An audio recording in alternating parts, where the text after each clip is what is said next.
You have arrived here not by accident, but by the silent pull of destiny. If what you hear awakens something deep within, I invite you to let your heart respond like this video if it resonates.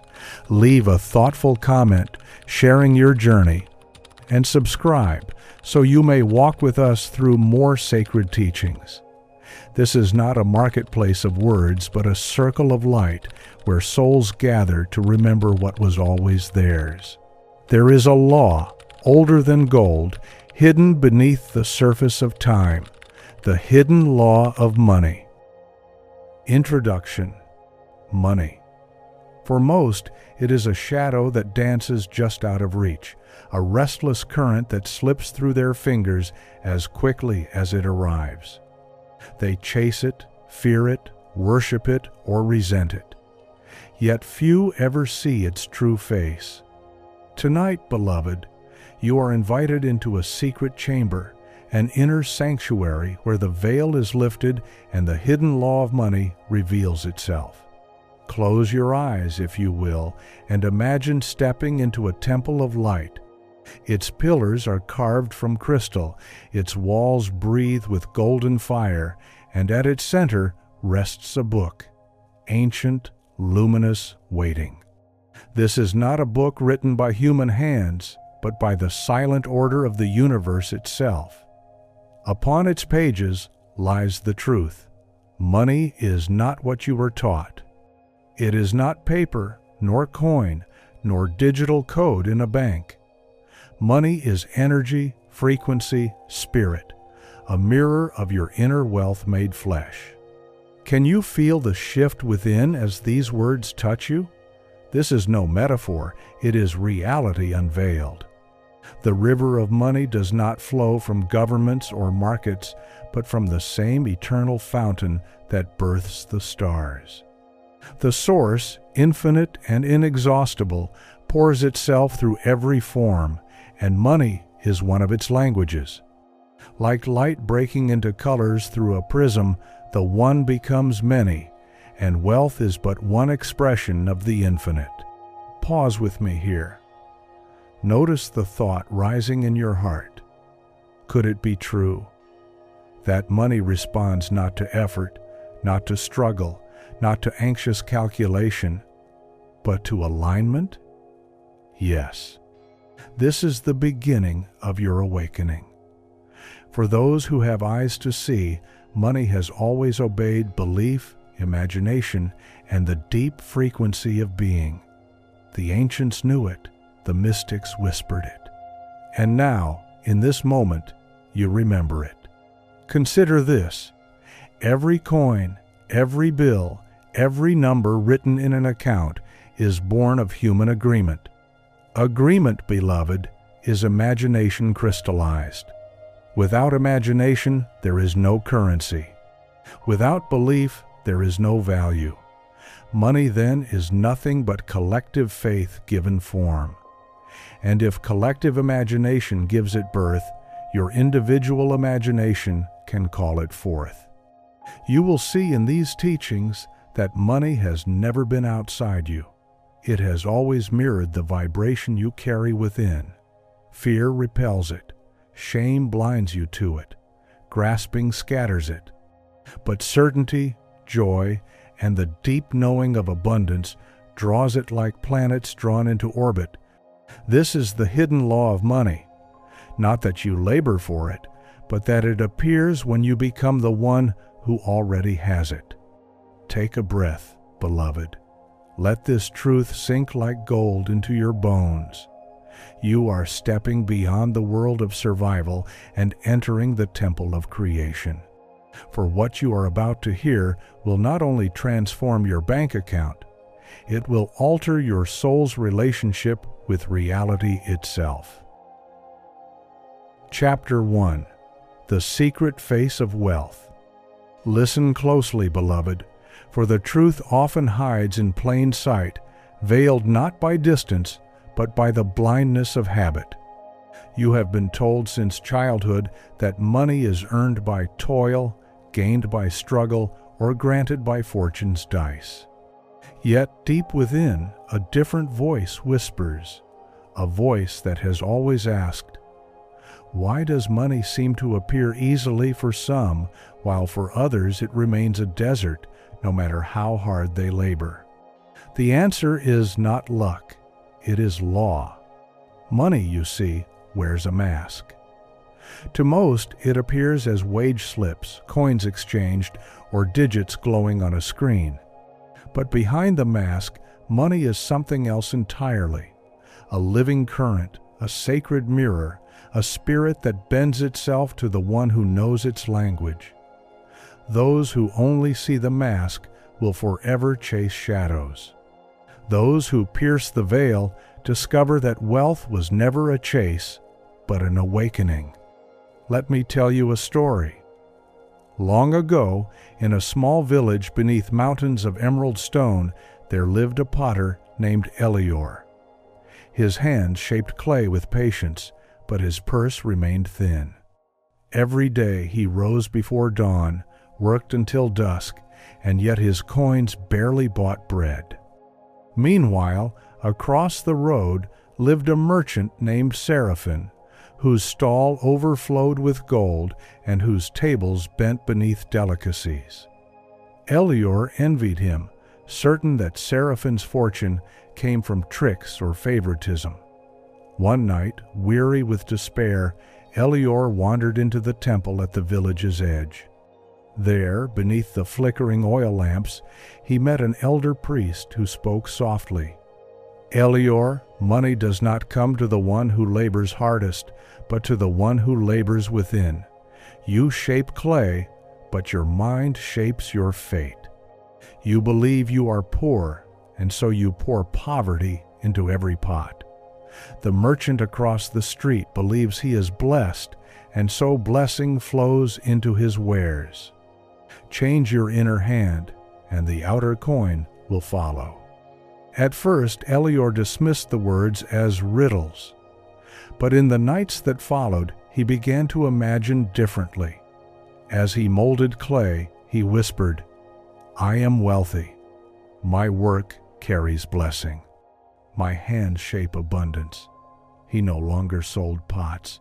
He sold vessels filled with spirit. And something shifted. People began to pay more. Traders from other towns sought his craft. Within a year, Elior, once the poorest, had become the wealthiest potter in the valley. Not because the clay changed, but because his inner law had changed. Beloved, this story is no fable. It is the law. Money does not respond to the hands. It responds to the unseen state behind the hands. A man may lift bricks all day and remain poor. Another may simply hold a vision of prosperity and watch opportunities arrive like birds to seed. What divides them is not effort, but assumption. The poor man assumes lack, and lack obeys. The wealthy man assumes abundance, and abundance rushes forth. Money is not blind. It sees the heart. It listens to your secret words, the quiet mutterings of your imagination. If your inner dialogue sings scarcity, money cannot dwell long with you. But if your inner dialogue sings fullness, money lingers, multiplies, and brings its kin. Every coin you hold, every note you touch, carries an echo of your state of being. Think of it like this. Money is frequency, and you are the transmitter. A radio cannot tune into music unless it is set to the right station. Likewise, you cannot tune into abundance while broadcasting thoughts of fear, doubt, and lack. The airwaves of wealth are always present, surrounding you now, but only the aligned station will let the song play through. Pause and breathe here. Feel into your own inner station. What are the thoughts that circle you daily? Do you whisper to yourself, I never have enough? Money slips through my hands. Others are lucky, but I am not. If so, you are tuning yourself to scarcity's channel. But if you whisper instead, I am always provided for. Wealth follows me. My supply is infinite. Then you begin to align with the broadcast of abundance. This is the hidden law of money. The outer follows the inner, always. Money is not the cause, but the effect. Your belief is the cause. Your state of being is the magnet. You are not at the mercy of chance. You are the author of flow. Do not mistake this for mere wishful thinking. Every great mystic, every ancient text has revealed the same truth. As a man thinketh in his heart, so is he. The Vedas teach that the world is mind-made. The Hermetica whispers, as within, so without. And Christ himself said, to him that hath, more shall be given. Do you see? These are not metaphors, but keys. To the one who hath, who carries the consciousness of having, wealth multiplies. To the one who hath not, who clings to the consciousness of lack, even the little he has slips away. Elior the potter discovered this truth. So did every soul who ever broke free from poverty into wealth without changing their labor, but only their inner law. And now, beloved, it is your turn. Let us bring this from story into practice. For knowledge without embodiment is like a seed never planted. Sacred practice. Tonight, before you sleep, close your eyes and see yourself holding a purse filled with gold. Hear the weight of coins spilling into your hands. Feel the cool surface of bills brushing against your fingertips. Whisper to yourself, I am wealthy. Money flows to me as air fills my lungs. I cannot escape abundance, for it dwells within me. Repeat this until sleep carries you away. By doing so, you plant seeds in the fertile soil of the subconscious. And what you plant there, beloved, cannot help but rise. This is the beginning. You have touched the veil of the hidden law. Already your state is shifting. Already the current stirs. For money, like a faithful servant, is waiting for the command of your belief. Chapter 2. The river beneath your feet. There is a river that never runs dry. It does not appear on any map, yet it flows beneath your very feet.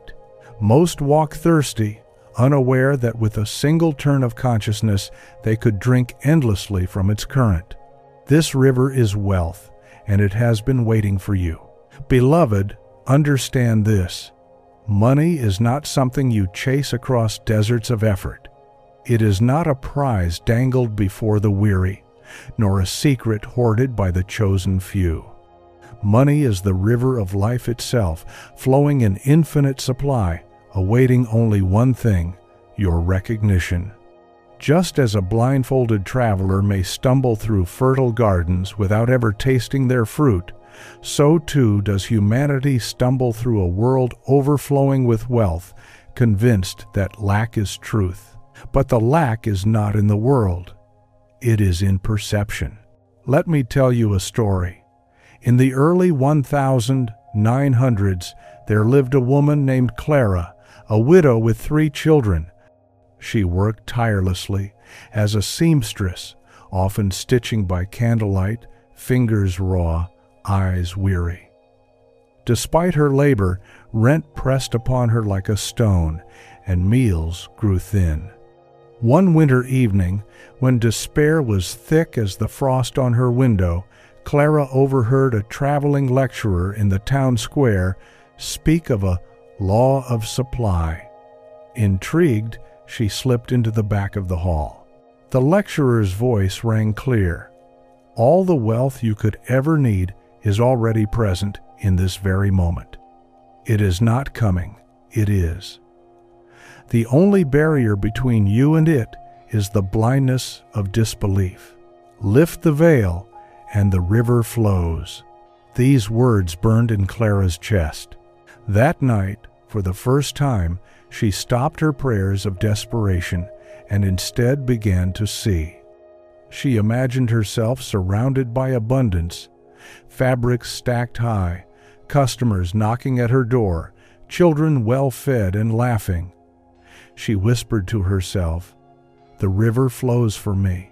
Supply is mine now."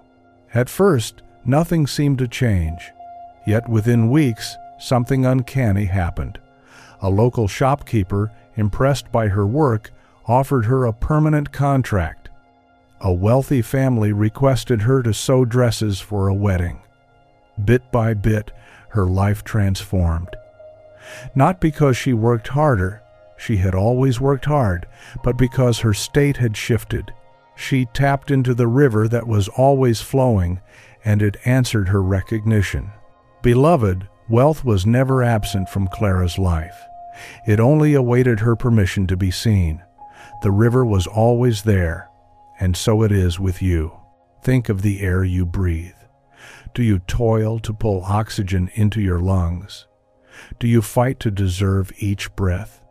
No, you simply allow and life rushes in. So it is with money. It is the same breath of source, clothed in another form. The illusion that you must chase it is the blindfold. Remove it, and you see the current of wealth flows as naturally as your breath. This is the hidden law of money, to stop seeing wealth as a distant object and begin recognizing it as the ground beneath your feet. When you believe money is far, you push it away. When you believe money is here, it reveals itself. Now hear this. The universe responds not to begging, but to being. When you stand in the state of already having, life rearranges itself to match you. This is why two people in the same city with the same skills can live worlds apart, one drowning in debt, the other overflowing with prosperity. It is not education, it is not chance, it is not even industry, it is perception of the river. Every banknote, every coin, every digital number glowing in accounts, all of it is but the river's surface. Do not mistake the surface for the source.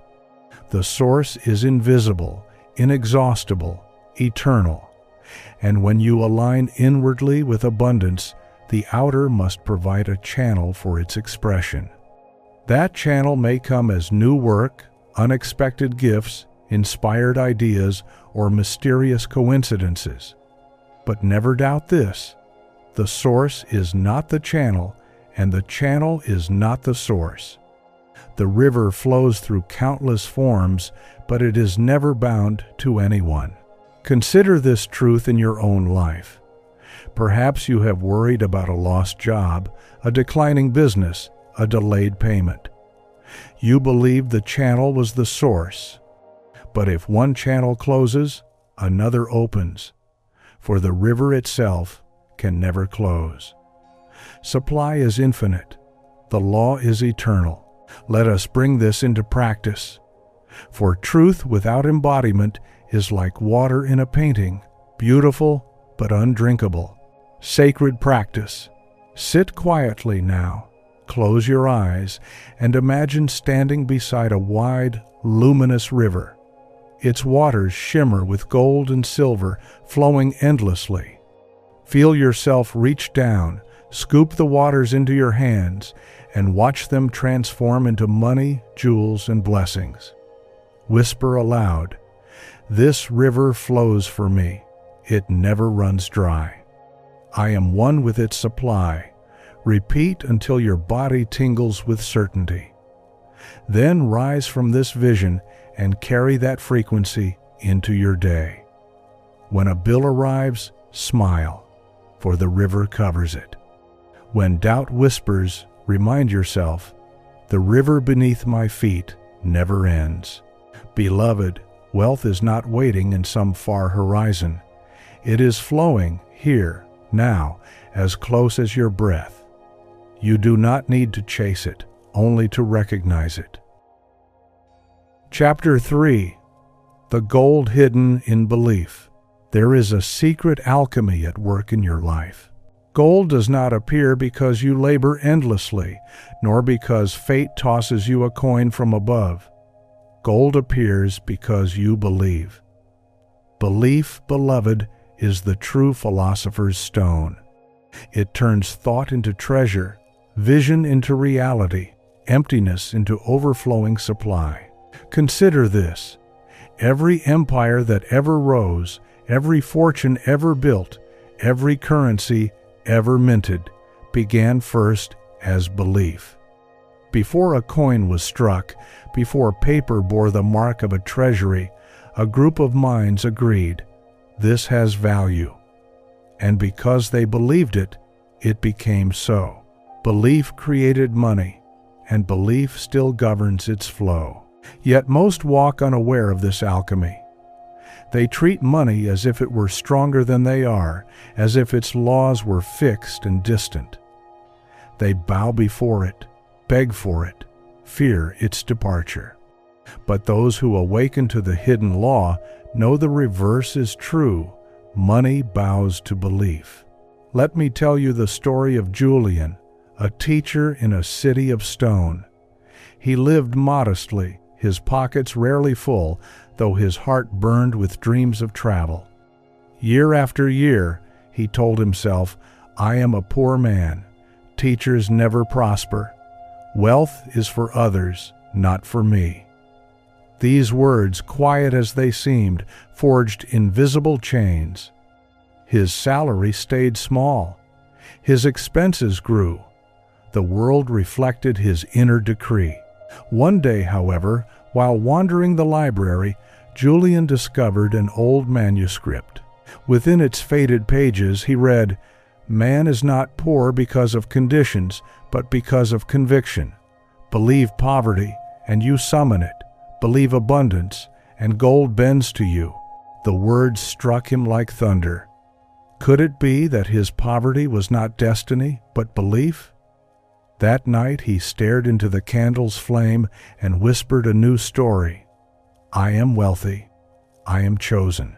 My work blesses me 100-fold." At first it felt foolish, like a beggar pretending to wear a crown. But he persisted. Day after day, Julian rehearsed wealth in his imagination. He saw himself receiving envelopes of unexpected money. He felt the thrill of paying for journeys with ease. He walked the streets with the posture of a man already supplied, and then the law moved. An old student, now grown and prosperous, offered Julian a generous gift to publish his writings. A publisher approached him with a contract that far exceeded his salary. Opportunities multiplied, doors swung wide. What had changed? Not the economy, not his profession, not the outer world. Only his inner belief. The moment Julian shifted the axis of conviction, the gold that had always been waiting began to flow toward him. Beloved, this is the hidden law of money. Your belief writes the script, and reality obeys. The poor are not poor because the world has denied them, but because they have denied themselves. And the rich are not rich because the world favored them, but because they favored themselves in imagination. Pause here and feel the weight of this truth. For if money bends to belief, then nothing external has the final say over your wealth. Not governments, not jobs, not markets, not banks.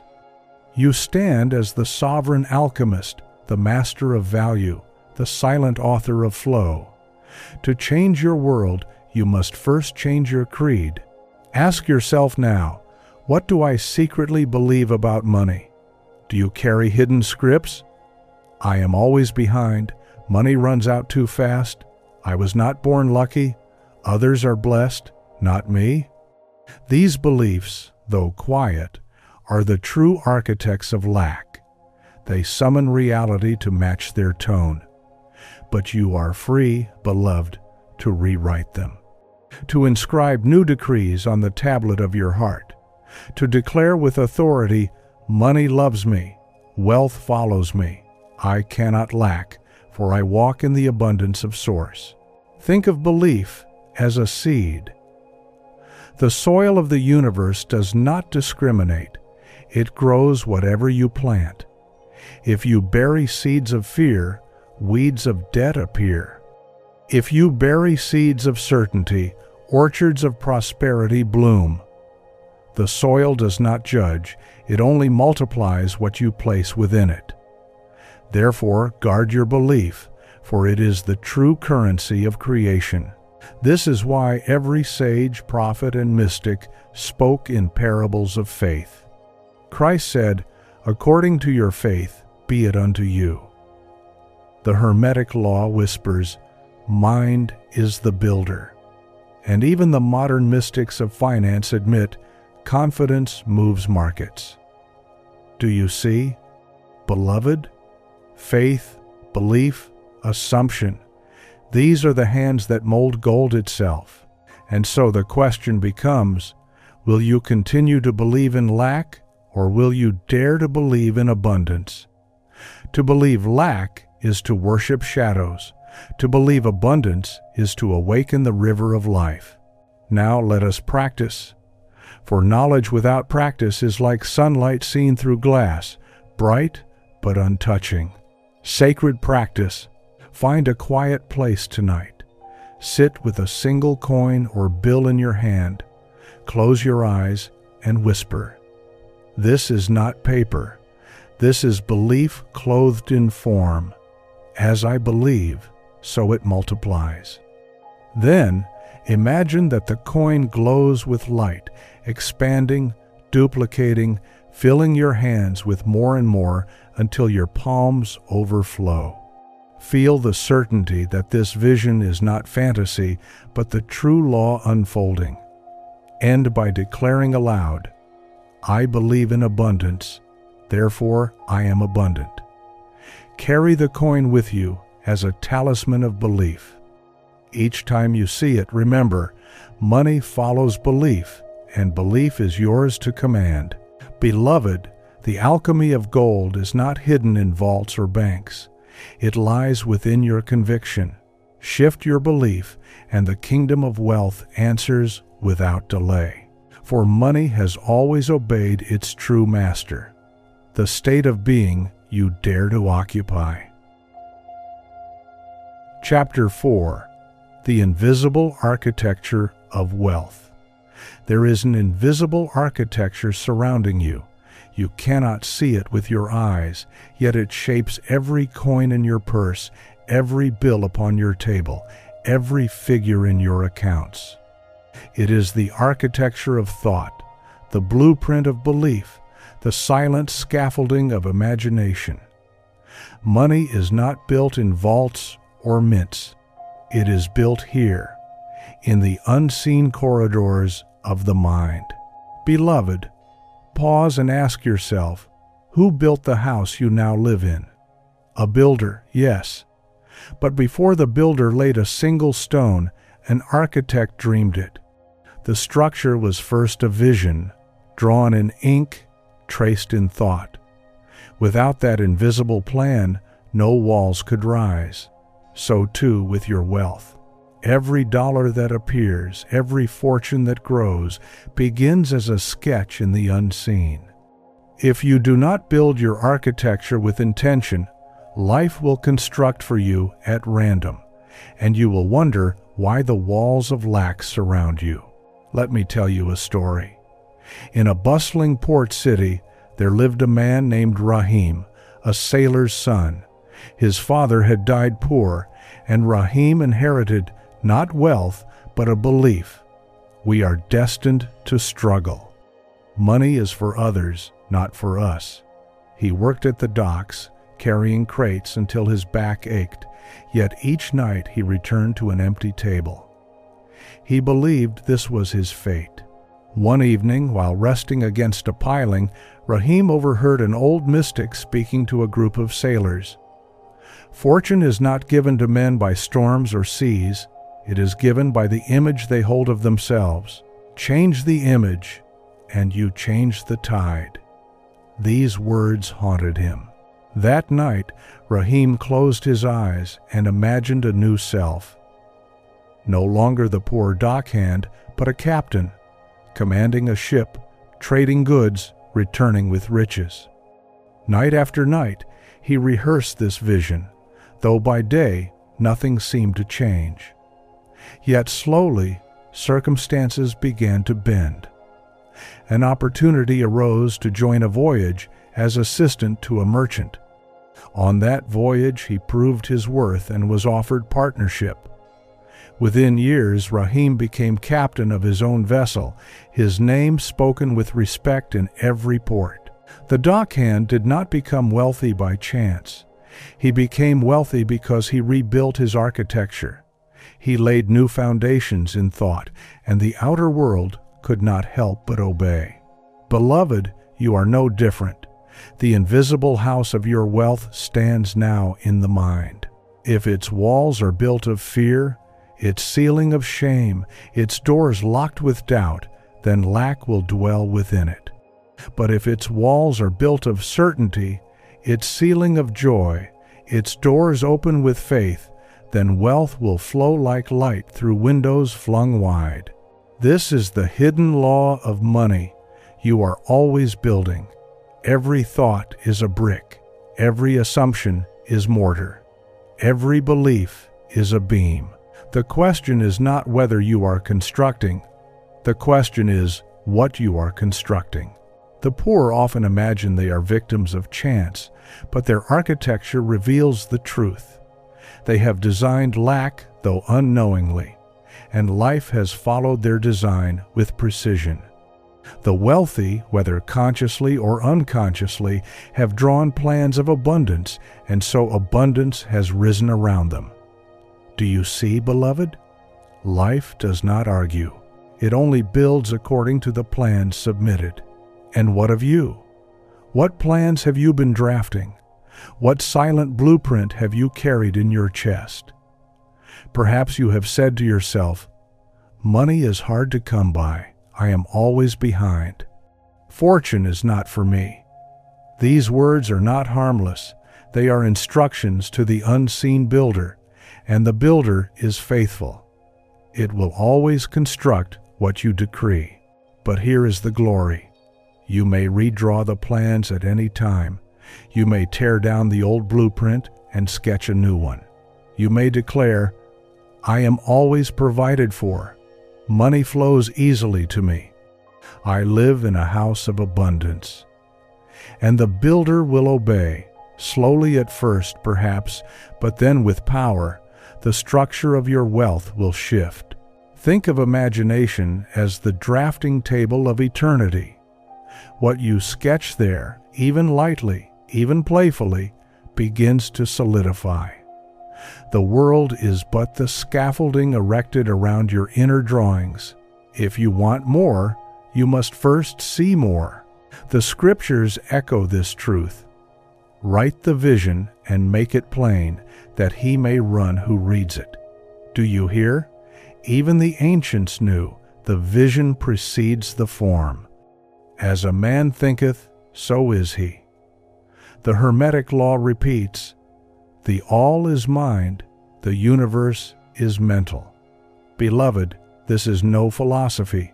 It is blueprint. Let us move from knowing into practice. Sacred practice. Tonight, before sleep, take a quiet moment. Sit with a journal or close your eyes in stillness. Imagine that you are the architect of your life's wealth, and you are. See before you a great drafting table. Upon it rests a parchment glowing with light. Take the pen of imagination and begin to draw. A home of comfort, accounts filled with ease, opportunities flowing like rivers, generosity spilling from your hands. Do not ask how. The architect does not ask how bricks will arrive. He draws the house, and the builders find a way. So it is with you. Write the vision in your mind. Whisper aloud, "This is my dwelling. This is my truth. This is my wealth." Repeat until your heart burns with certainty, then release it into the night, knowing the invisible builder has already begun. Beloved, the world is not solid stone. It is scaffolding, waiting for your command. Money has no power but the power you grant it through belief. Wealth is not earned by sweat alone, but drawn by the architecture of faith. Build wisely, and the house of your abundance shall stand eternal. Chapter 5. The Mirror of Value. There is a mirror that follows you everywhere. It does not hang on walls or reflect sunlight, yet it shows you something truer than your face. This mirror reflects your sense of value. Look into it with thoughts of unworthiness, and life reflects back poverty. Look into it with certainty of worth, and the world cannot help but display wealth. Money is not separate from you. It is the reflection of how you see yourself. Beloved, listen. You are not chasing money.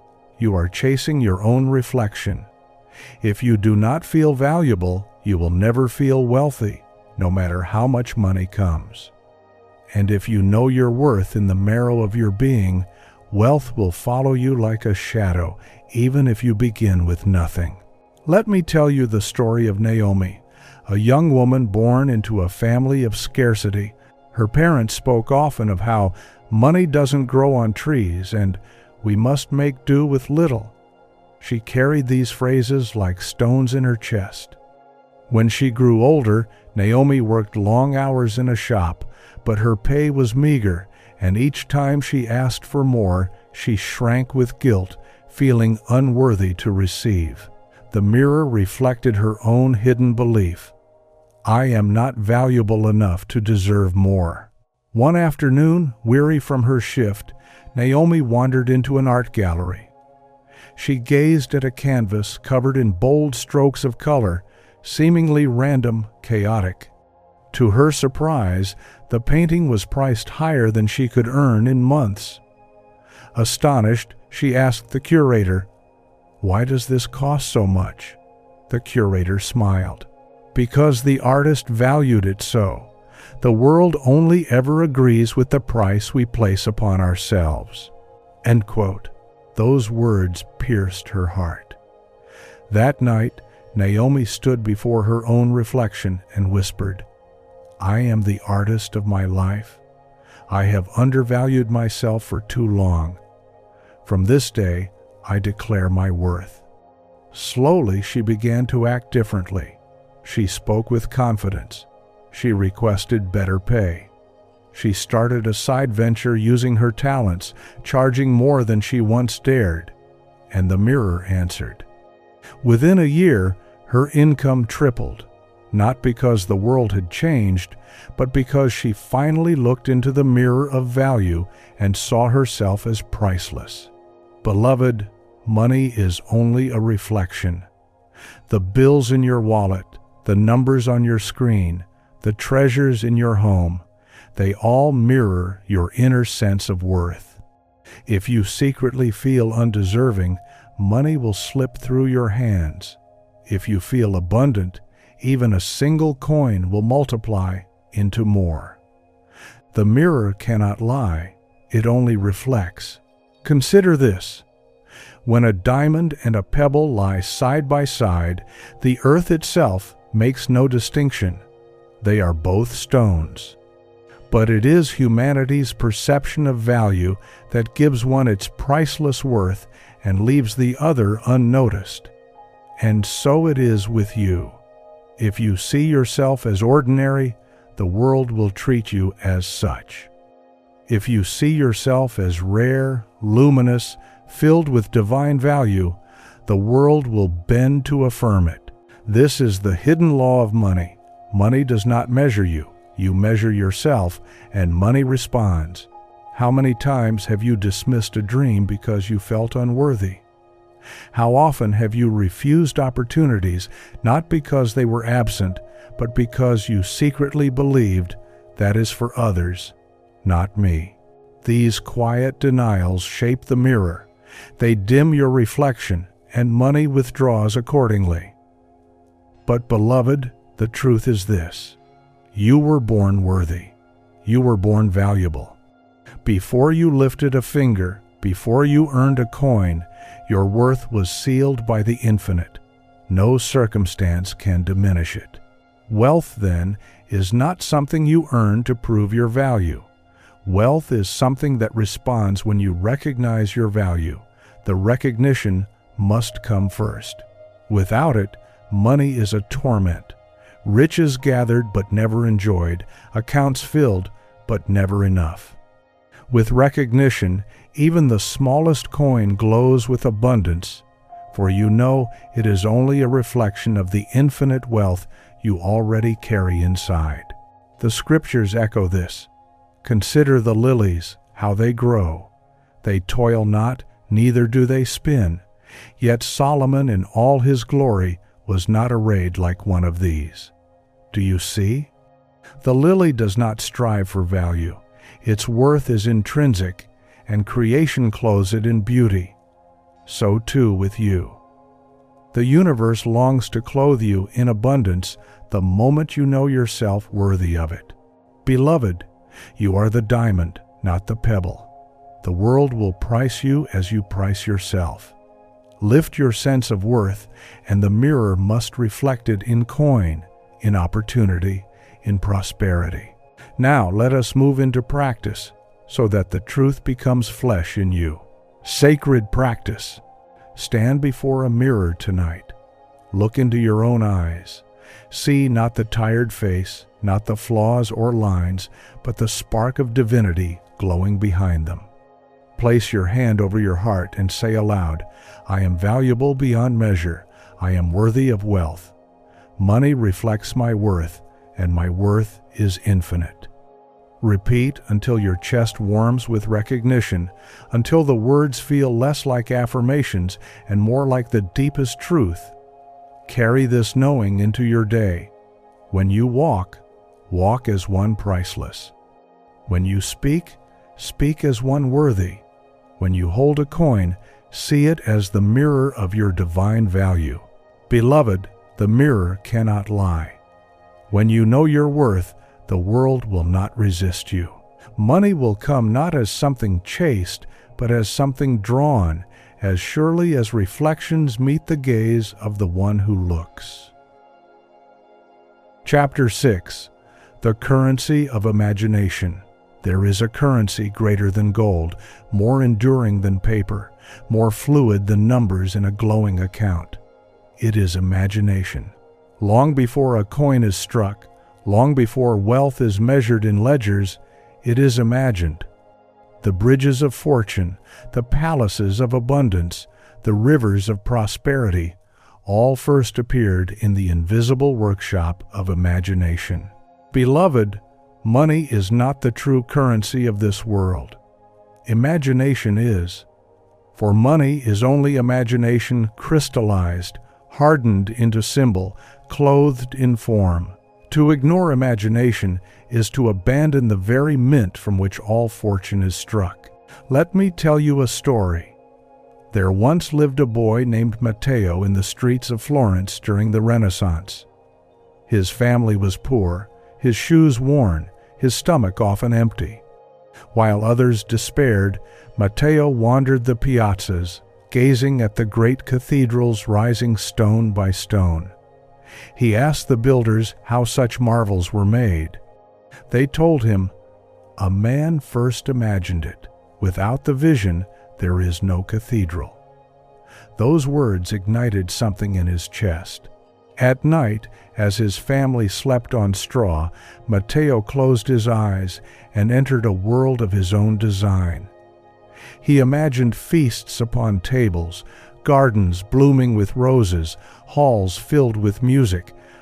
He saw himself in robes of velvet, speaking before noblemen, carrying coin enough to feed an army. To the world, he was just a poor boy. But in imagination, he was wealthy beyond kings. Years passed. He apprenticed under an artist, then a banker. His imagination gave him courage, charm, and vision. Others trusted him because he seemed to see more than they did. And indeed he did, for he had been rehearsing wealth all his life. Eventually, Matteo became one of the wealthiest merchants in Florence. But he confessed to a friend, "The money came last. First I saw it within. The lira only obeyed the image." Beloved, Matteo's story is the story of us all. The currency of imagination buys everything. When you spend it lavishly in vision, the outer must provide the receipt. When you hoard it in fear or starve it with doubt, the outer world dries up like a well forgotten. Pause here. What are you imagining daily? Do you see yourself struggling, scraping, anxious about bills, bound by debts? Then you are spending imagination against yourself, minting more lack with each vision. But if you see yourself radiant, provided for, joyful in abundance, then you are casting wealth into form. The imagination is faithful. It will always deliver what you spend. This is the hidden law of money. Imagination is the true account. Your outer bank balance is only the echo of the visions you have carried within. The wealthy have learned this secret, often unconsciously. They see themselves as prosperous, and so life bends to fulfill it. The poor, too, imagine, but they imagine lack, and life fulfills that as well. The ancients knew this. The Vedas taught that all that exists was first imagined. The Hermetic teachings declare, the all is mind, the universe is mental. Christ himself proclaimed, when you pray, believe you have already received, and it shall be yours. Do you hear the hidden key? To imagine as though already having is the true act of wealth. Beloved, do not confuse imagination with fantasy. Fantasy is daydream without faith. Imagination, when clothed in feeling, becomes law. It plants seeds in the soil of the subconscious, and reality must water them into being. The moment you feel the truth of your vision, you write a check from the bank of eternity, and the universe will honor it without fail. Consider the marketplace of this world. Men and women exchange dollars, euros, yen, each convinced these papers hold power.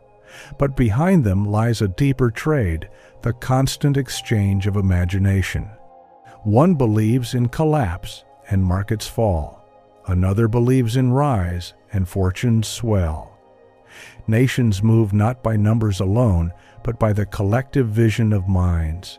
And you, beloved, are not a victim of that collective unless you consent. You hold your own mint, your own treasury, your own sacred press of imagination. With it, you may coin wealth beyond the limits of circumstance. Let us move into practice, for knowing is only seed, and practice is the planting. Sacred practice. Tonight, lie upon your bed and close your eyes. Enter the silent theater within. Imagine holding in your hands a wallet overflowing with bills or a screen showing your account multiplied. Do not merely see, feel. Feel the weight of it, the thrill of it, the gratitude rising as though it were already true. Whisper aloud, "This is mine now. I spend imagination as the wealthy spend coin." Then go further. Imagine yourself living from that wealth, walking into stores, paying with ease, giving gifts without hesitation, sitting in peace while bills dissolve effortlessly. Let the scene play again and again until it feels more real than your waking room. Fall asleep in that vision. By doing so, you plant the seed in the richest soil, the subconscious, which knows no difference between imagined and actual. Do this faithfully, and soon the outer world must catch up. Money will come, not as if from nowhere, but from the law of imagination at work. Opportunities will arrive, gifts will flow, ideas will spark, and you will know it was always imagination crystallized into coin. Beloved, the world has lied to you, saying imagination is childish, unreal. Yet look around. Every bridge, every tower, every coin, every song, every fortune began as imagination. It is the greatest currency of all, and it is yours in endless supply. Chapter 7. The Frequency of Wealth. There is a song always playing beneath the noise of the world. It does not come from instruments or radios, yet it surrounds you like breath surrounds the body. This song is the frequency of wealth. Those who hear it move through life with ease. Opportunities appear, doors open, and gold bends toward them. Those who cannot hear it strain against silence, convinced the music is reserved for others. But beloved, the song has never stopped. It is not selective, it is simply tuned. Imagine the world as a great orchestra.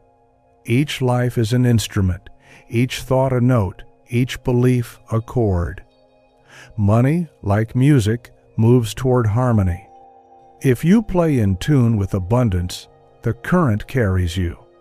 If you play out of tune with fear, the current passes you by. The frequency of wealth is not earned, it is tuned. Let me tell you a story. In the desert lands of Morocco lived a weaver named Idris.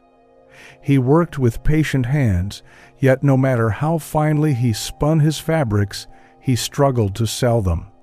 He believed himself cursed, convinced that fortune favored other merchants in the bustling souk. One evening, weary, Idris heard a band of travelers playing instruments by firelight. One played off-key, and the sound grated the night. Yet when the musician tuned her strings, the music shifted. What was once noise became beauty. Idris sat frozen. A thought struck him like lightning. I am like that instrument. My life is not cursed, it is simply out of tune. That night he returned home and whispered, I am in harmony with wealth. I am in tune with abundance. He began to imagine his stall buzzing with customers, his fabrics carried across continents, his hands rewarded with gold. Each morning he tuned his heart with gratitude, like strings stretched taut to the right pitch. Slowly, change appeared. First one traveler bought a cloth, then a merchant commissioned dozens, then caravans carried his work across deserts. In time, Idris became renowned, his name woven into the fabric of trade. What had changed? Not his weaving, but his frequency. He had learned to tune. Beloved, the law is this: everything vibrates. Nothing is still. Money, too, has a vibration, a frequency of ease, joy, certainty, abundance. When you vibrate in fear, doubt, or desperation, you strike dissonant chords. Wealth recoils, not in punishment, but in resonance. When you vibrate in trust, gratitude, and certainty, you align with the hidden music, and wealth rushes toward you like sound toward silence. You may ask, how do I tune myself? The answer is feeling. Thought without feeling is like plucking strings without sound. Feeling is vibration. When you feel abundant, when you breathe gratitude before seeing results, you generate the very frequency wealth requires. It is never the action alone. It is the vibration beneath the action. Consider two souls. One gives money to charity and fear, hoping to prove their worth. The other gives in joy, certain that supply is infinite. Both give the same amount, but the universe responds differently. To the fearful giver, lack continues, for their vibration sings scarcity. To the joyful giver, wealth multiplies, for their vibration sings abundance. The action is identical. The frequency is worlds apart. Beloved, your outer world is only the echo of your inner tone. If you would change the echo, change the note. Sing differently, and reality will dance to your music. Even science whispers the same truth. Physicists tell us all matter is vibration, energy condensed to visible form. Musicians know one string, when plucked, can cause another string nearby to hum without being touched. Resonance is not superstition, it is law. And so it is with you. What you carry in your chest vibrates outward, touching unseen strings of opportunity, summoning echoes of wealth. The Scriptures, too, declare it. Sing unto the Lord a new song. Make a joyful noise. These are not merely hymns of worship, they are keys of frequency. Joy is the tuning fork of abundance. Gratitude is the chord that summons provision. Certainty is the rhythm wealth cannot resist. Pause now and listen inward. What is your frequency? Do you hum with worry, mutter with complaint, buzz with self-doubt? Or do you sing with thanksgiving, resonate with ease, pulse with trust? Whatever your inner sound, the world is only mirroring it in coin, in bills, in accounts. Do not be deceived by appearances. The account that looks empty is only reflecting yesterday's song. Begin singing a new melody today, and tomorrow's reflection must change. The frequency is the cause. The money is the effect. Let us move into practice, for knowledge without practice is music never played. Sacred practice. Close your eyes and place a hand over your heart. Begin to breathe slowly.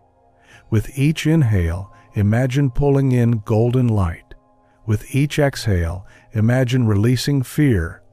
Whisper aloud with each breath, I tune myself to wealth. I vibrate with abundance. My song is prosperity. Continue for several minutes until you feel a subtle warmth in your chest, as though a string has begun to hum. Then, imagine standing in a great hall of music. Before you lies an instrument glowing with light. It represents your life. Take the bow of gratitude and draw it across the strings. Hear the sound, rich, resonant, harmonious. Whisper again, this is my frequency.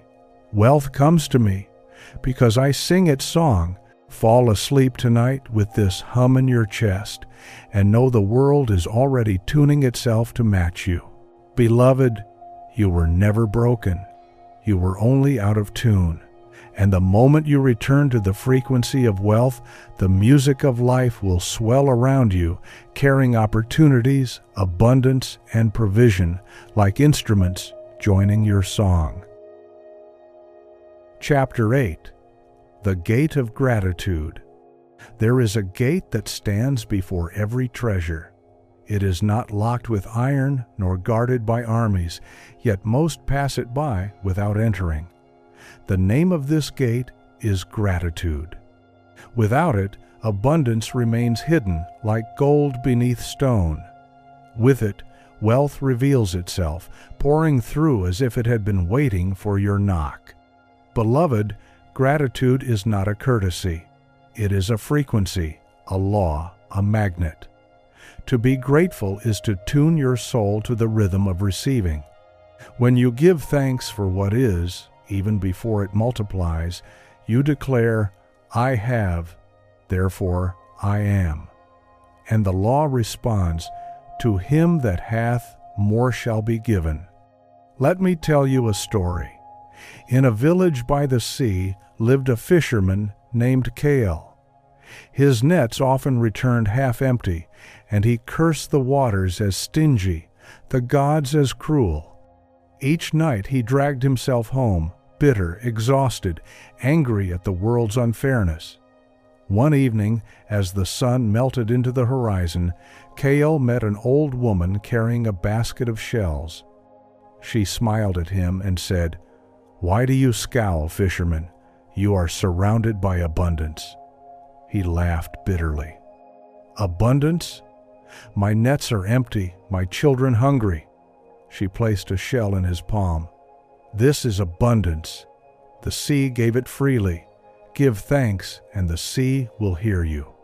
Kael thought her mad, but that night he held the shell and whispered reluctantly, "Thank you, sea." To his surprise, he felt lighter. The next day he tried again, giving thanks for the sunrise, for the salt air, for the boat that still carried him. Day by day, his bitterness softened into gratitude. And then the nets began to change. Fish filled them in greater numbers, and even when storms rose, Kael returned with enough. When others asked his secret, he held up the shell. "The sea always gave," he said. "I simply could not see it until I gave thanks." Beloved, gratitude does not create abundance, it reveals it. The sea was always full. Kael was blind until his eyes opened with thanks. So it is with you. The world is overflowing with wealth, yet ingratitude blinds the eyes, convincing you that lack is the only truth. Gratitude polishes the lens, and suddenly opportunities shine everywhere. This is the hidden law of money. Gratitude is the gatekeeper. If you cannot give thanks for what you have, you slam the door on what longs to arrive. If you rejoice in even the smallest coin, the law says, "This one is ready and more flows in." Pause now and reflect. How do you meet the money you already hold? With complaint that it is too little? With fear that it will not last? Or with gratitude that it appeared at all, proof of life's constant circulation? Your answer shapes your gate.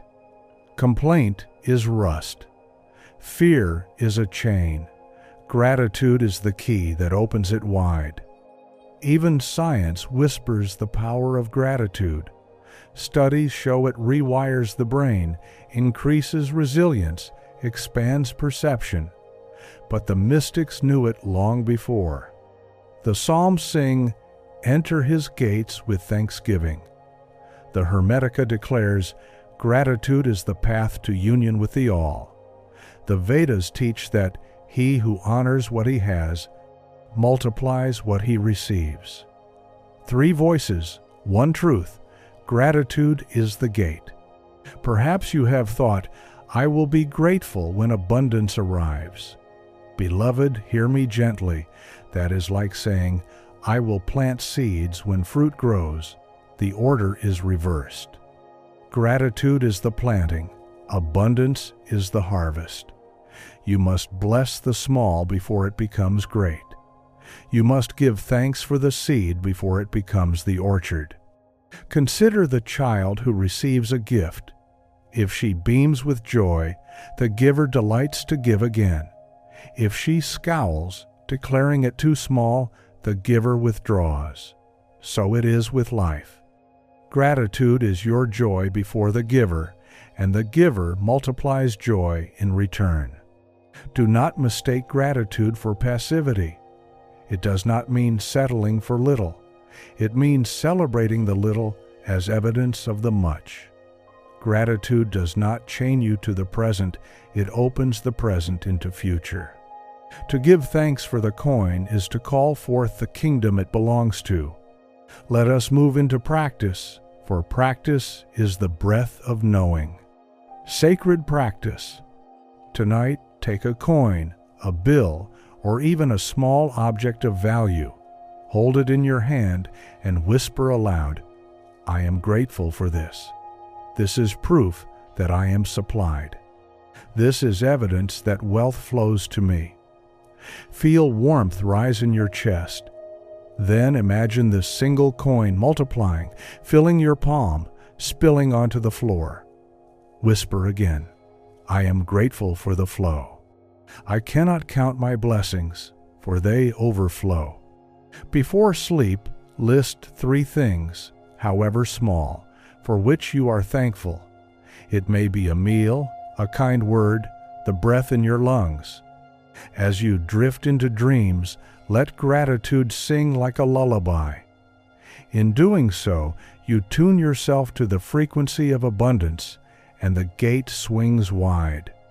Tomorrow, when money touches your hand, whether giving or receiving, pause and bless it with thanks. Do not rush past. Whisper, "Thank you," for proving again that wealth and I are one. The more you thank, the more you see.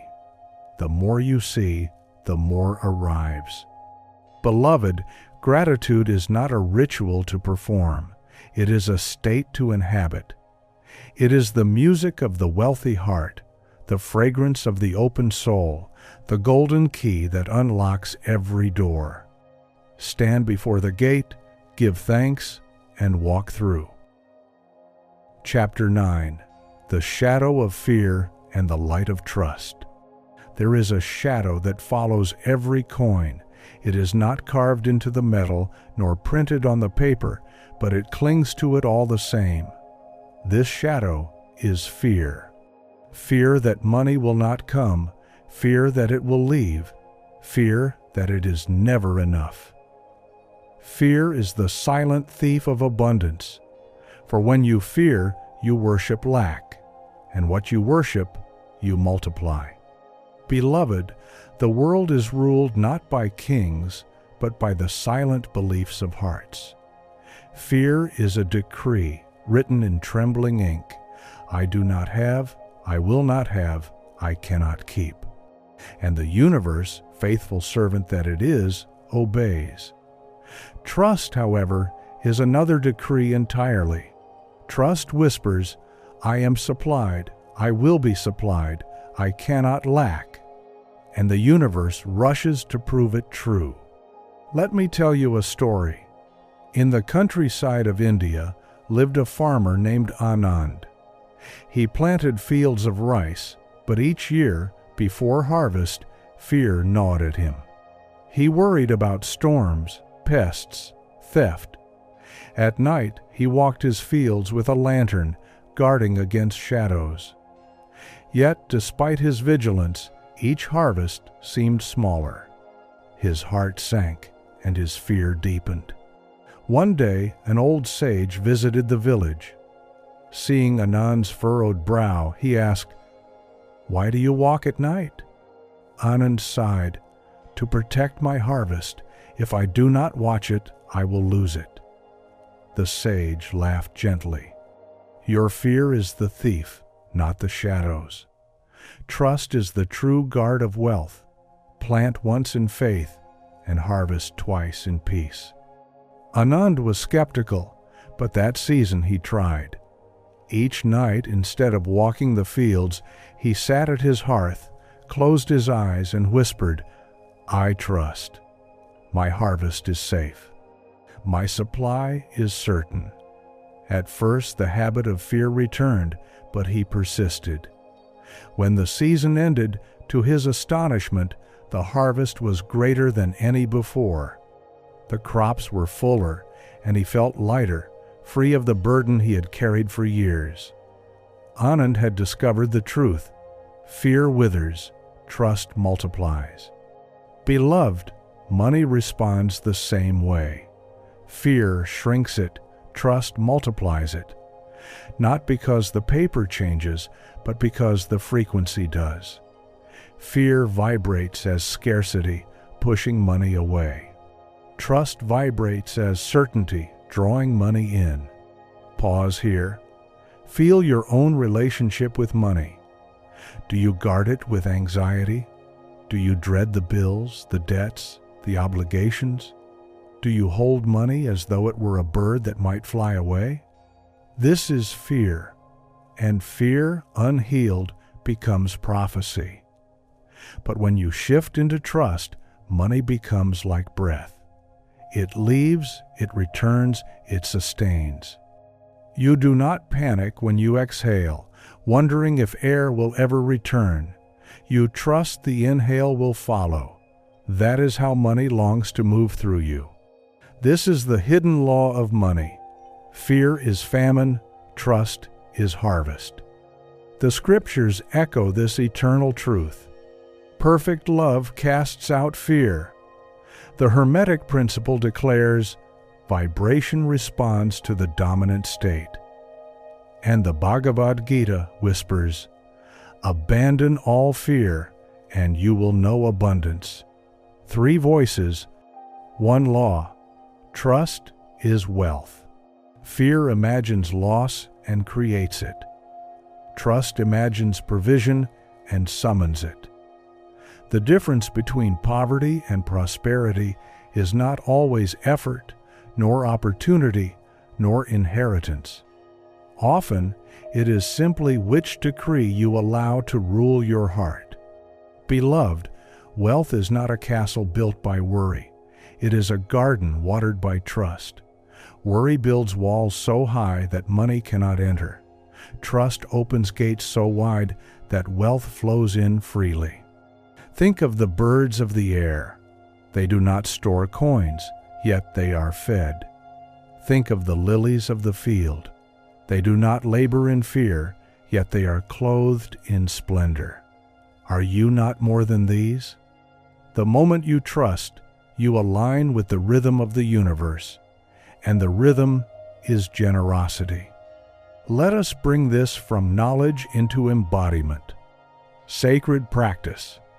Sit quietly with a coin or bill in your hand. Close your eyes and imagine it glowing with light.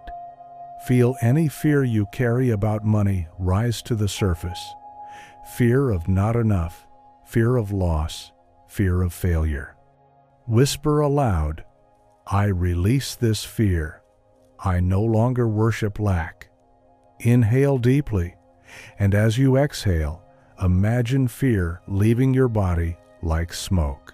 Then whisper, "I trust. Money flows to me as breath flows. I trust the source that supplies me.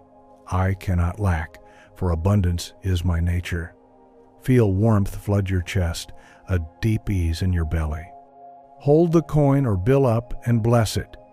"You are not my master. You are my servant. I trust the giver, not the gift." Place it somewhere sacred, a reminder that trust has replaced fear. Each time worry about money arises, pause and breathe. Place your hand on your heart and say, "I trust. I am supplied." Repeat until your body softens and your breath slows. Over time, trust will become your default, and money will answer with faithfulness. Beloved, fear is the shadow, but trust is the light. And just as a single candle banishes darkness, a single moment of trust banishes lifetimes of fear. Do not chase shadows, light the candle. Walk in trust. The harvest is already waiting. Chapter 10. The Seed of Generosity. Every fortune begins as a seed. Not the seed of money itself, but the seed of generosity. A seed holds a paradox. It must be given away to multiply. If you keep it locked in your palm, it remains small, lifeless, potential unrealized. But if you place it into the soil, trusting the unseen, it becomes a tree, and the tree becomes a grove, and the grove becomes a forest. So too is the law of money. Beloved, money is not multiplied by hoarding. It is multiplied by sowing. The hand that gives is never empty, for circulation returns as harvest. The paradox is eternal. When you give, you do not lose, you begin. Let me tell you a story. In the ancient city of Tyre lived a merchant named Elias. He was shrewd, clever, and cautious. His ships carried goods across the sea, but his heart carried fear. He stacked his coins high in secret chambers, locking them away from view. Though wealthy by measure, he lived poor in spirit, suspicious, guarded, alone. One year, a great famine struck the land. Neighbors cried out, children starved, and the poor begged at the gates. Elias tightened his vaults. "If I give, I will have less," he told himself.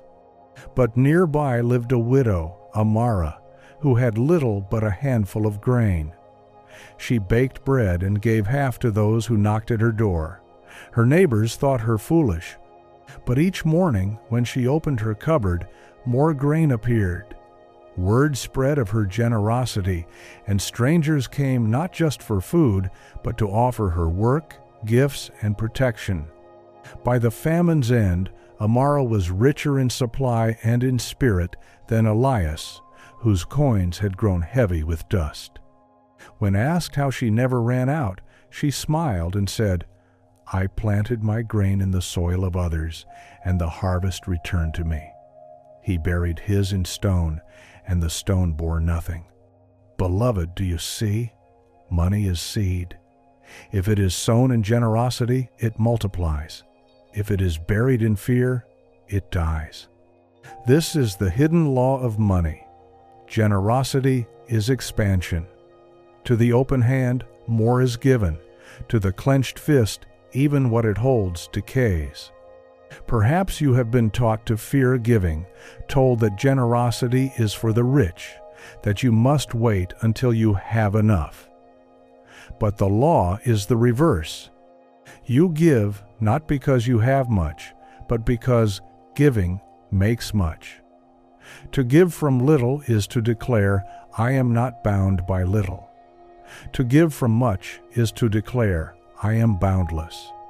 The act itself is a proclamation of abundance, and the universe responds to the proclamation. This does not mean reckless waste. The soil must be chosen with care. You do not plant seeds in barren stone. You plant them in fertile ground, causes that lift the soul, people who awaken your spirit, works that expand life. The measure is not the amount, but the heart.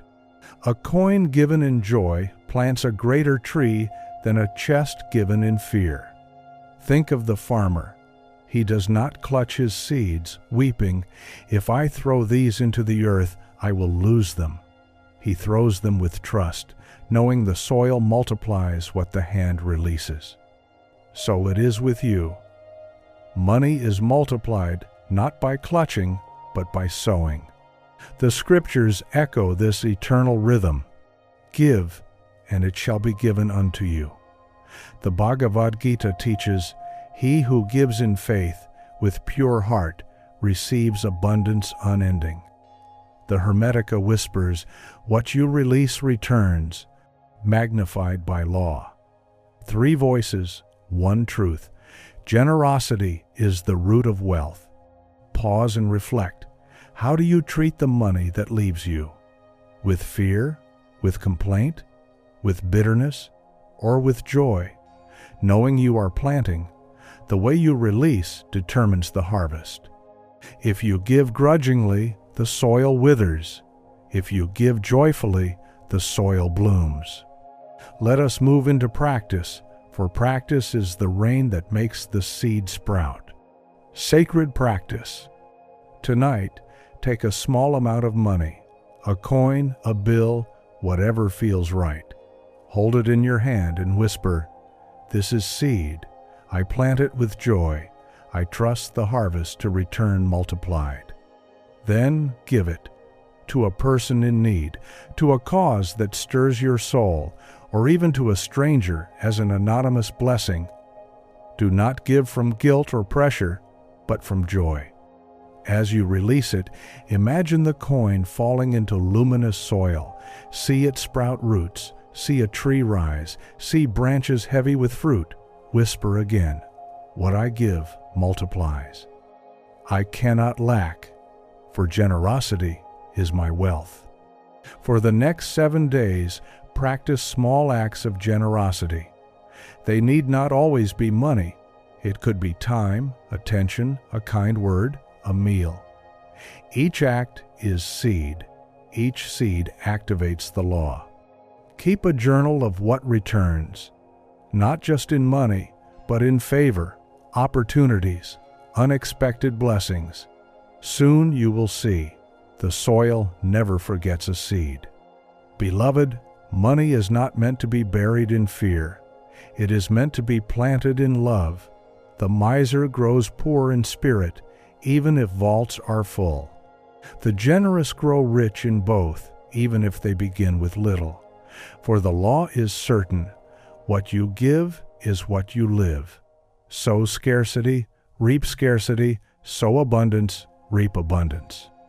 Do not be afraid of empty hands, be afraid of empty hearts. For the heart that trusts enough to give will never truly be empty. The soil of the universe will see to it. Chapter 11, The Law of Expectation. There is a crown invisible to the eyes, yet seen by all who cross your path. This crown is expectation. If you expect little, the world bows and offers little. If you expect much, the world rushes to clothe your vision in substance. Expectation is the silent magnet of wealth. It is the law that whispers, you do not get what you want, you get what you expect. Beloved, wanting is weak. Wanting kneels at the door, hoping. Expectation sits upon the throne, knowing. When you expect, you command. When you merely want, you beg. Money does not answer beggars, it answers kings. Let me tell you a story. In a bustling city of merchants, there lived two brothers, Aaron and Jalen. Both dreamed of opening shops. Aaron walked the streets muttering, I hope I can earn enough. I hope customers will come. Jalen, by contrast, declared, I expect success. My shop will be filled. People are already on their way. When the time came, Aaron opened his stall with timid heart. He lowered his prices, doubted his wares, and feared rejection. Jalen opened his with boldness, arranging his goods with pride, greeting each passerby as though they had already chosen to buy. Within weeks, Aaron struggled, his fear visible, his customers hesitant. Jalen's shop, however, buzzed with life. People came not just for the goods, but for the certainty that seemed to glow from him. Years later, Jalen's name became known across the city, while Aaron closed his stall, convinced the world was unfair. But the world had been fair, it had only answered expectation. Beloved, expectation is the architect of experience. The poor expect to lose, and they do. The wealthy expect to gain, and they do. This is not arrogance, it is alignment. To expect is to declare, I am the one to whom abundance belongs. The universe bends to such a declaration because it is already true. Pause and ask yourself, what do you truly expect of money? Not what you hope, but what you expect. Do you expect bills to overwhelm? Do you expect emergencies to drain? Do you expect opportunities to pass you by? These expectations, quiet though they seem, are royal decrees, and life, ever loyal, obeys them.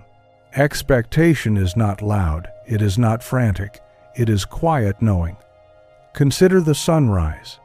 Do you doubt it will rise tomorrow? Do you pace at night, begging it to appear? No, you rest, certain, for you expect it. That is the posture of wealth. The wealthy expect provision as naturally as you expect dawn. This is the hidden law of money. Expectation shapes manifestation. The ancients spoke of it in many tongues. Christ said, according to your faith be it unto you. Faith is expectation clothed in devotion. The Vedas declare, as one believes, so it becomes. Belief is expectation sustained. The Hermetica whispers, mind anticipates form, and form obeys. In every tradition, the crown gleams with the same truth. What you expect, you call forth. Perhaps you have wondered why prayers go unanswered, why visions delay. Beloved, often it is not the prayer itself, but the expectation beneath it. A man may pray for wealth, yet secretly expect lack. His prayer is loud, but his crown is silent, and the crown always rules. Another may say little, yet walk in quiet assurance, and the world bends quickly to his decree. Expectation is not fantasy, it is not wishing, it is assumption. It is wearing the robe before the coronation, sitting at the feast before the food arrives, walking as though the ground already exists beneath each step. Let us move into practice, for practice engraves the crown upon your brow. Sacred practice. Each morning, before you rise, close your eyes and imagine your day unfolding with abundance. Expect money to meet you. Expect blessings to arrive. Whisper aloud, I expect good today. I expect wealth. I expect opportunities in every step. Then, when you handle money, whether a single coin or a large sum, say within, this is proof of more on the way. I expect increase always. Walk through the day with the posture of certainty, shoulders lifted, heart steady, as though you already know fortune waits at every corner. At night, before sleep, recall 3 moments when provision appeared, even in small ways. Give thanks, and then declare, tomorrow more shall come.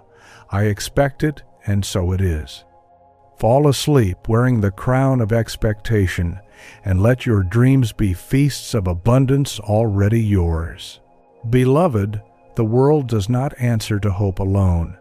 It answers to expectation. The crown you wear invisibly shines through every glance, every tone, every gesture. Others see it.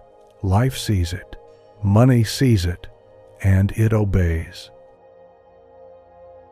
Chapter 12. The Circle of Receiving. There is a circle etched into the fabric of existence. You cannot see it with your eyes, yet you move within it each day. This circle is the rhythm of giving and receiving. Most stumble in half of it. They give without allowing themselves to receive, or they crave to receive without ever giving. But abundance flows only when the circle is complete. Beloved, money is not a straight line. It is not a one-way march of effort to reward. It is a circle, eternal and unbroken. To resist its rhythm is to resist life itself. Just as breath requires both inhale and exhale, so does wealth require both giving and receiving. Let me tell you a story. In the mountains of Japan lived a healer named Aiko. Villagers came from miles away to sit at her hearth, where she brewed herbs and spoke words that soothed the soul. She asked nothing in return, believing service must be free. I cannot accept payment, she would say. Healing is gift, not trade. Yet over time, she grew weary. Her home crumbled, her table grew bare, her body weakened from lack. One winter's night, a wise traveler appeared. He received her tea and her care, then placed a golden coin upon her table. Aiko shook her head. I cannot accept. The traveler smiled.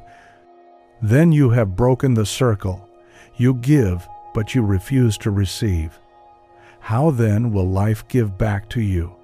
Even rivers accept the rain. The words pierced her heart. For the first time she kept the coin.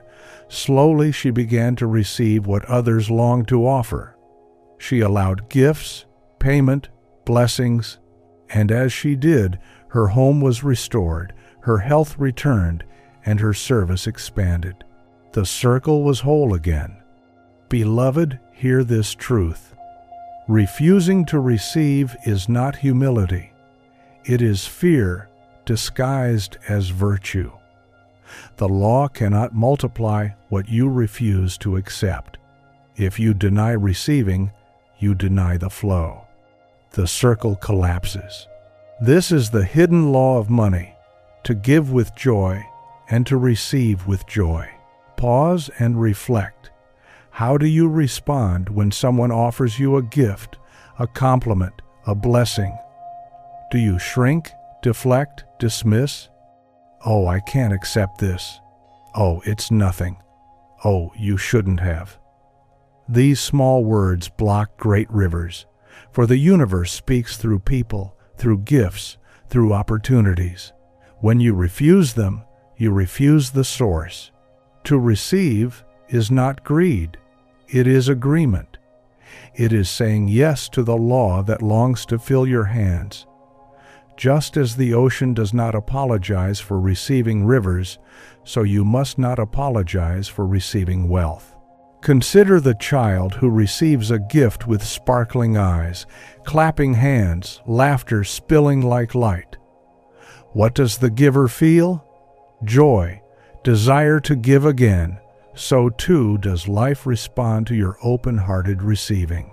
The ancients taught this in many tongues. The Tao declares, "The valley receives, and so it becomes full." The scriptures proclaim, "Ask, and you shall receive." The Hermetica whispers, "To attract, you must first accept." 3 rivers, 1 circle, receiving completes the law. Beloved, money cannot enter a closed hand, nor can blessings enter a closed heart. To receive is not arrogance. It is humility, for it admits, I am part of the circle. I am worthy to receive, as I am willing to give.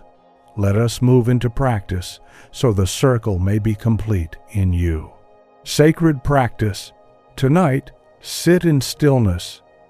Recall the last time someone offered you a gift or compliment. Did you receive fully, or did you deflect? Whisper aloud, I am worthy to receive. I open my hands to the circle of abundance. Imagine yourself standing in a great circle of light. From one side, blessings pour into your hands, money, love, opportunities. From the other side, blessings pour out of your hands, generosity, service, kindness. See the circle turning, unbroken, flowing through you. Feel the ease of it, the joy of it.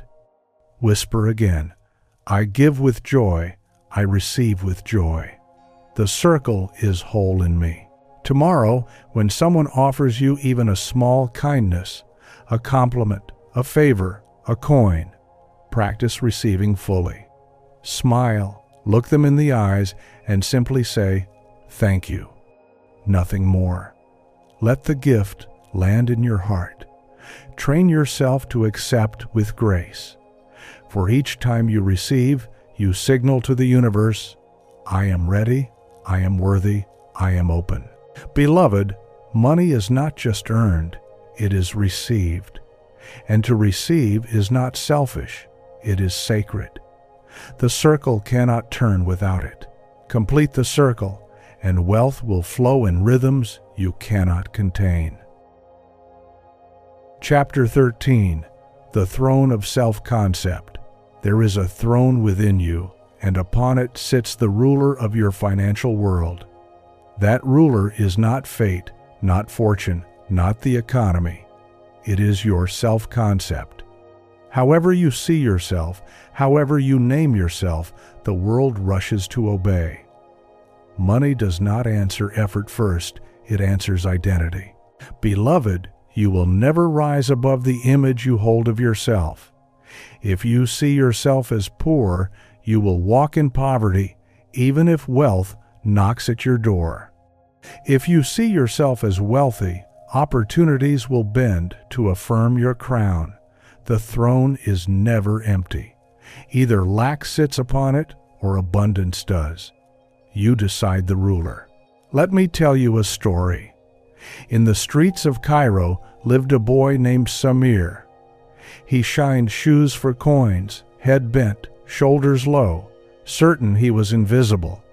I am only a shoe-shine boy, he told himself each night. One day, an old traveler paused before him. As Samir worked, the man studied his face and said, You are not a shoe-shine boy, you are a king disguised. When you see it, the world will too. Samir laughed, dismissing the words as kindness. But that night, alone in his small room, he whispered, What if it's true? From then on, Samir imagined himself differently. As he bent to polish shoes, he held his head high. He saw himself as a businessman, not a beggar. His posture changed, his voice steadied, his eyes carried light.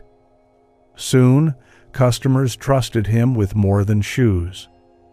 One merchant asked him to clean his office, another to keep accounts. Years later, Samir owned the very shop where he once knelt, his name written above the door. "I did not change trades first," he said. "I changed thrones. I stopped calling myself poor, and the world obeyed." Beloved, this is the hidden law of money. Self-concept is destiny. You are always proving yourself right. If you believe you are small, you will find evidence daily. If you believe you are blessed, evidence will flood in. The outer world is the courtroom where your inner verdict is carried out. Pause and ask yourself, who sits upon your throne? Is it the voice of childhood saying, "You are not enough"? Is it the echo of failure saying, "You cannot succeed"? Or is it the divine whisper saying, "You are heir of infinite wealth"? The ruler you enthrone will govern your life, and money will bow accordingly. This is why affirmations alone sometimes fail. You may repeat, "I am rich," yet secretly believe, "I am unworthy." The throne has not changed.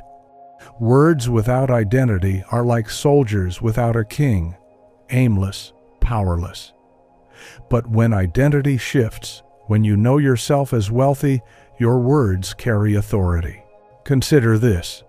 A crown placed on an actor's head does not make him a king, but when a true king wears a crown, the world bows. Likewise, when your self-concept shifts to wealth, even the smallest action carries authority, and money cannot resist. The ancients knew this. The Upanishads declare, "You become what you believe yourself to be," Christ proclaimed. "It is done unto you according to your belief." The Hermetica whispers, "As within, so without." All three point to the throne. Self-concept is the ruler of reality. Perhaps you have tried to change your finances without changing yourself. You worked harder, saved more, struggled longer, yet the throne remained the same. I am poor, I am unworthy, I am behind. And so the world conspired to prove it. Beloved, shift the throne, and the kingdom follows. You are not what the world told you. You are not the labels of family, nor the scars of failure, nor the opinions of strangers. You are the imaginer, the ruler, the one who decides who sits upon the throne. And once you enthrone abundance, money will bend the knee. Let us bring this from knowing into living. Sacred practice. Stand before a mirror. Look deeply into your own eyes. Whisper aloud, "I am wealth. I am abundance. I am the ruler of my financial world." Feel the words settle not in your mind, but in your chest, in your bones, in your throne. Repeat until a subtle shift stirs within you, until you feel less like one speaking and more like one declaring. Then close your eyes and imagine yourself seated on a throne of light. In your hands rests a scepter glowing with gold. Around you, treasures pile not as greed, but as symbols of your dominion. Whisper, "This is who I am. This is my true self." Each time doubt rises in your day, return inwardly to this throne. See yourself seated, certain, radiant. Tomorrow, carry yourself differently. Walk with the posture of one who rules, not begs. Speak with the tone of one who knows, not hopes. When you handle money, see it as a loyal servant, not a distant master. Each act confirms your identity, and the throne grows stronger. Beloved, The world cannot resist the ruler you enthrone. If you see yourself as poor, it will bend to confirm it. If you see yourself as wealthy, it will race to align. Do not delay your coronation. Seat yourself today, for the kingdom of wealth is waiting for its king. Chapter 14. The Language of Wealth. Every force in the universe speaks a language. Stars speak in light, rivers in flow, trees in rings, oceans in tides. And money too speaks. Yet most never learn its tongue. They mutter words of fear, complain in dialects of lack, and wonder why money does not answer. But, beloved, money is fluent in only one language: abundance. If you speak scarcity, money cannot hear you. If you speak abundance, money rushes to reply. Beloved, every word you utter is seed, and every thought you whisper is a phrase in this language. To say, "I never have enough," is to write poverty's script. To say, "I am always provided for," is to summon supply. Words are not mere sounds, they are commands spoken into the living law of creation. Let me tell you a story. In a quiet town lived Miriam, a teacher. Each morning she began her day sighing, "I am broke, I am tired, life is hard." Her students heard, her children heard, the universe heard. And her life obeyed. Bills mounted, her energy waned, her joy dimmed. One afternoon, a fellow teacher overheard her words and said gently, "Your mouth is a printing press. Stop printing poverty."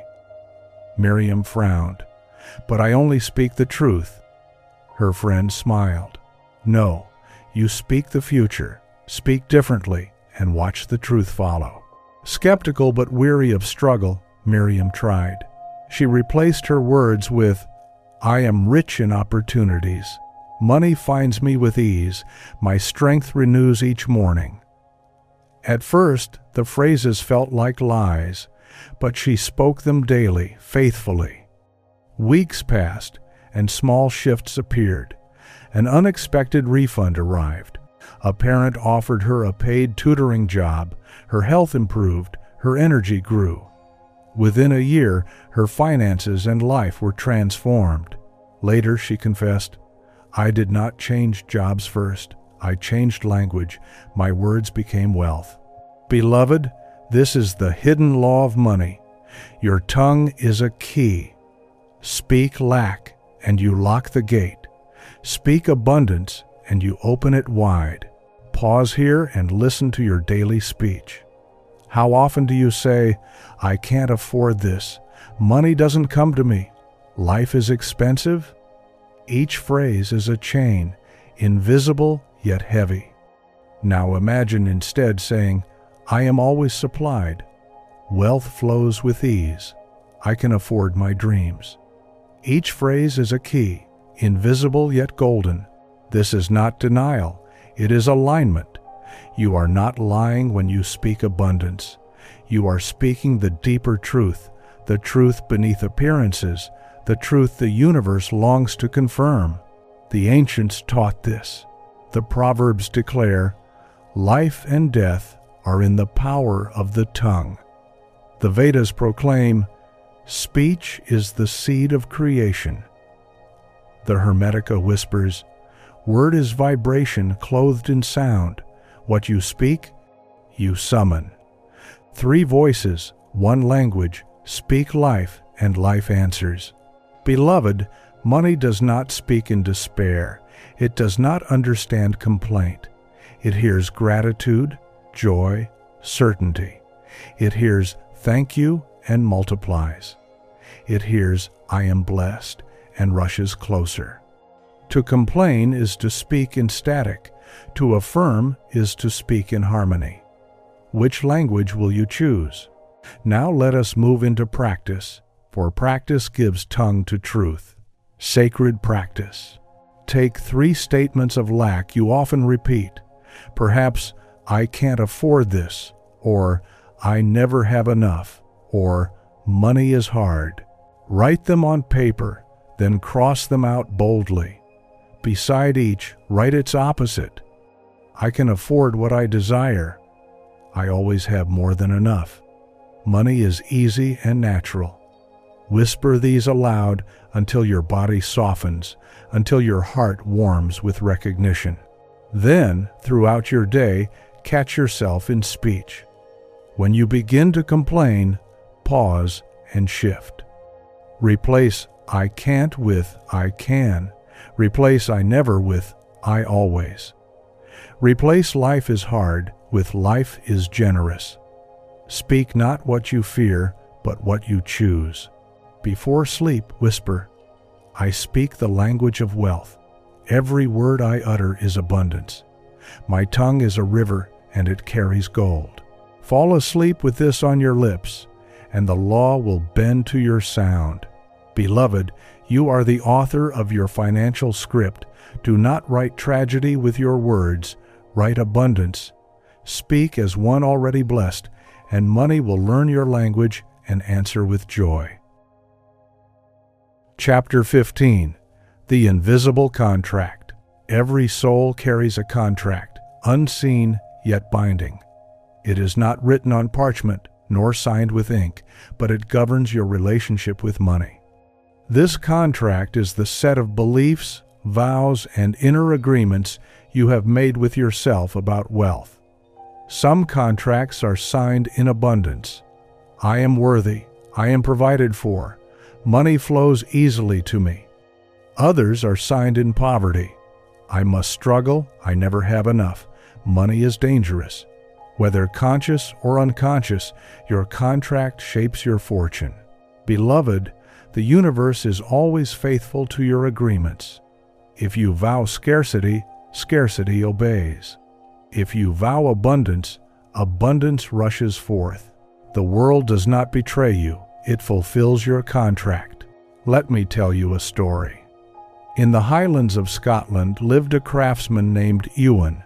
He carved furniture of exquisite beauty, yet he never prospered.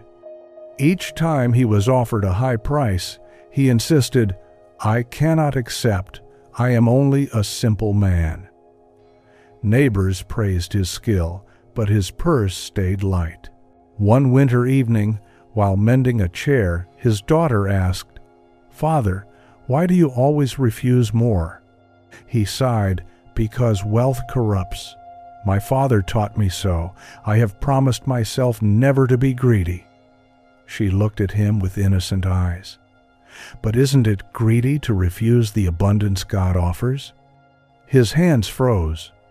For the first time, he saw his vow as a chain, not a shield. That night he whispered a new vow. I am safe in wealth.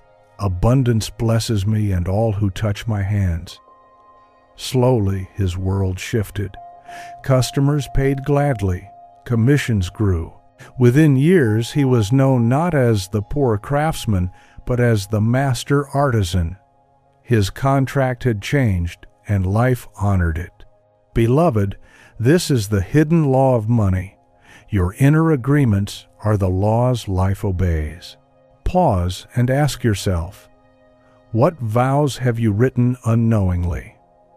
Did you hear parents say, money is the root of evil, and sign it silently in your heart?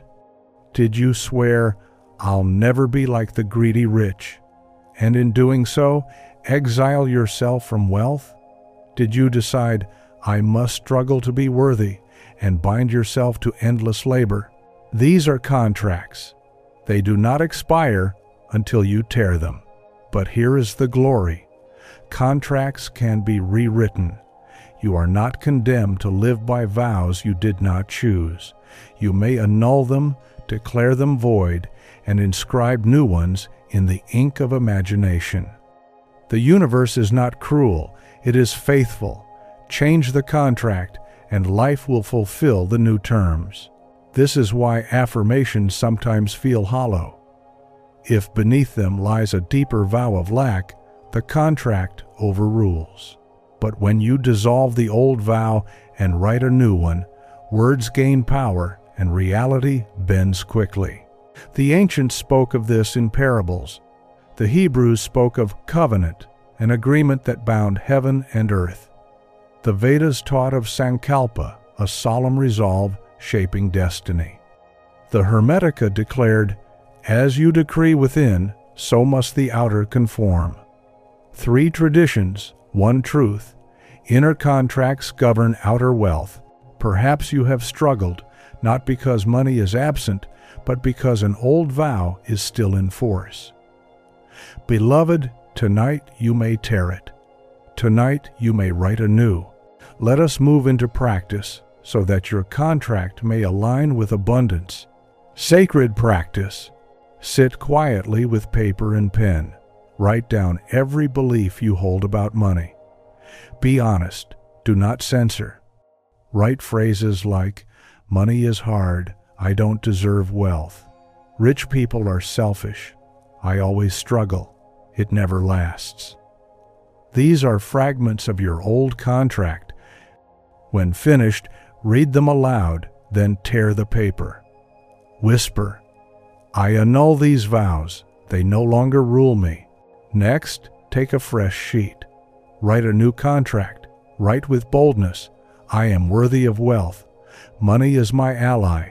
Abundance blesses me and all I touch. I receive with joy. I give with joy. My wealth expands endlessly." Read this aloud. Feel the words settle in your bones. Sign your name at the bottom as if sealing it with authority. Place the paper somewhere sacred, a drawer, a journal, an altar. Each morning, read your contract aloud. Each night, whisper its truth before sleep. Let it become the new law etched in your being. Soon, you will see the world rearranged to honor it, for the universe always keeps its agreements. Beloved, money does not betray you. It honors your vows. Tear the old, write the new, and you will find that abundance was waiting patiently for permission to return. Conclusion. The hidden law revealed. Beloved, you have walked with me through temples of light and markets of shadow, through rivers of supply and deserts of fear, through stories of potters, merchants, healers, and kings. And if you have listened not with your ears only, but with your spirit, you know now the truth. Money was never outside you. It was always the echo of your being. The hidden law of money is not a secret locked in vaults of bankers or whispered in darkened rooms. It is written in the stars, in the breath of dawn, in the rhythm of your very heart. As within, so without. As you believe, so it is. As you expect, so you receive. You have seen that money is energy, frequency, reflection, language, contract, circle, seed. It obeys not labor first, but imagination, not chance, but assumption. Not fear, but trust. Not complaint, but gratitude. It bends to the self who knows their worth, to the soul who walks in expectancy, to the one who gives and receives with joy. Perhaps you began this journey thinking money was master and you were servant. But now you see, money is servant and you are master. It is not your identity. It is your reflection. It is not your ruler. It is your messenger, and it will speak whatever you command with your state of being. So let me ask you, what song will you sing? What crown will you wear? What contract will you write? What seed will you plant? For these are not idle metaphors. They are the laws by which reality bends to you. Beloved, hear this clearly. You are wealthy already. Wealth is not coming, it is. Abundance is not distant. It dwells within. The river has never ceased to flow. The gate has never been locked. The throne has never been vacant. It was only waiting for you to awaken, to stand, to declare, I am worthy, I am supplied, I am wealth itself. Now you carry the key. Use it. Speak the language of abundance. Expect the good. Sit upon the throne of self-concept. Give as one overflowing. Receive as one crowned. Trust as one unshaken. Be grateful as one already blessed. And when you do, you will see miracles that are not miracles at all, but laws in motion. Money will appear not as struggle, but as song. Opportunities will come not as accidents, but as echoes. Wealth will dwell with you as naturally as breath dwells in your lungs. For this is the truth.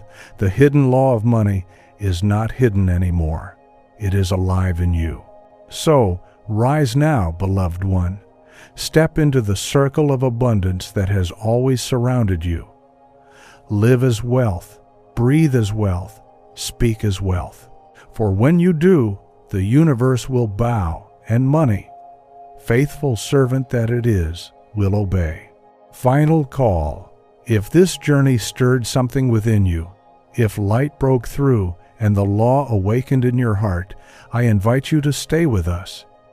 Like this message, share your reflections in the comments and subscribe to this circle of wisdom, not for numbers, but for the strengthening of the flame.